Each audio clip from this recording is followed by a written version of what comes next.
Hello viewers, আসসালামু আলাইকুম। আপনারা কিভাবে আপনাদের স্ন্যাপচ্যাট অ্যাকাউন্টে টু ফ্যাক্টর অথেন্টিকেশন চালু করবেন সেই প্রসেসটি আজকের এই ভিডিওতে আমি আপনাদেরকে দেখিয়ে দেব।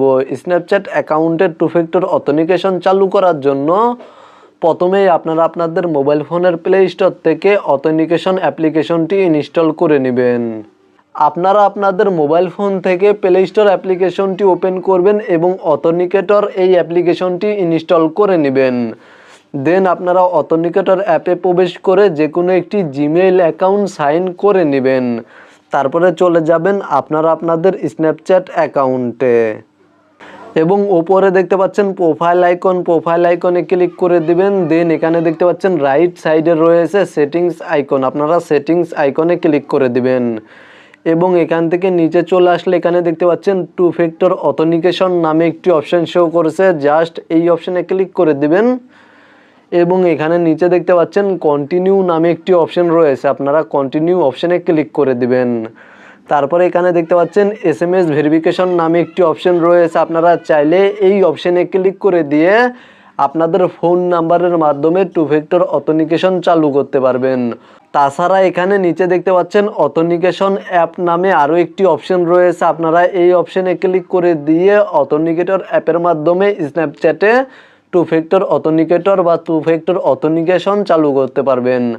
আমি আপনাদেরকে অ্যাপের মাধ্যমে কিভাবে টু ফ্যাক্টর অথেন্টিকেশন চালু করতে হয় তা দেখিয়ে দেব, তাই অথেন্টিকেশন অ্যাপ এই অপশনে ক্লিক করে দিচ্ছি এবং তারপরে এখানে দেখতে পাচ্ছেন সেট আপ অটোমেটিকলি নামে একটি অপশন রয়েছে, জাস্ট এই অপশনে ক্লিক করে দিবেন।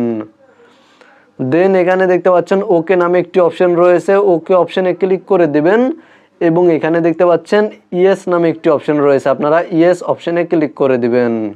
তারপরে এখানে দেখতে পাচ্ছেন কোড শো করছে, জাস্ট কোডের ওপরে ট্যাপ করে ধরবেন এবং এখান থেকে ব্যাক করে দিবেন। দেন এখানে দেখতে পাচ্ছেন ভেরিফিকেশন কোড, এখানে ট্যাপ করে ধরবেন এবং পেস্টে ক্লিক করে কোডটি পেস্ট করে দিবেন। দেন নিচে দেখতে পাচ্ছেন কন্টিনিউ অপশনে ক্লিক করে দিবেন এবং ওপরে দেখতে পাচ্ছেন স্কিপ নামে একটি অপশন রয়েছে, এই অপশনে ক্লিক করে দিবেন। দেন পুনরায় আবার স্কিপ অপশনে ক্লিক করে দিবেন অথবা জেনারেট অপশনে ক্লিক করে আপনারা রিকভারি কোড জেনারেট করে নিতে পারবেন এবং রিকভারি কোডটি কপি করে রাখতে পারেন।